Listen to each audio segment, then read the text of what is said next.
The Taniwha of Wellington Harbour. A long time ago, Taniwha, Wellington Harbour, was a lake cut off from the sea. It was full of fish and bird life.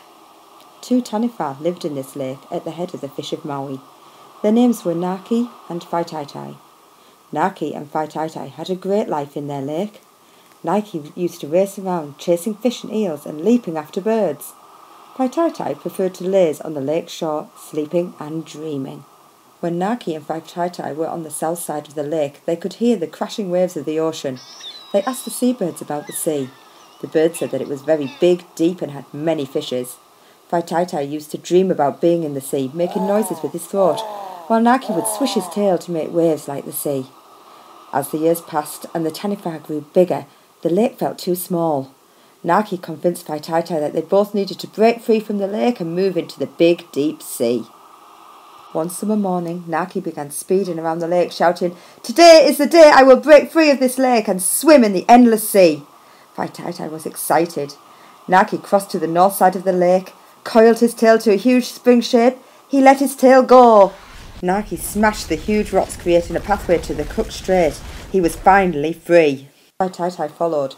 He wound his tail to a spring like his brother and let go. He said a prayer to the Taniwha gods. But Whaitaitai was not as strong and healthy as his brother, so he didn't make it to the other side and out to sea. He got stuck between the sea and the lake. He wriggled and thrashed and tried to move, but he was too stuck. He lay there and waited until the tide came in, hoping the tide would set him free. It didn't. He was stuck there for good. However, the tide brought him fish, so he was able to stay healthy.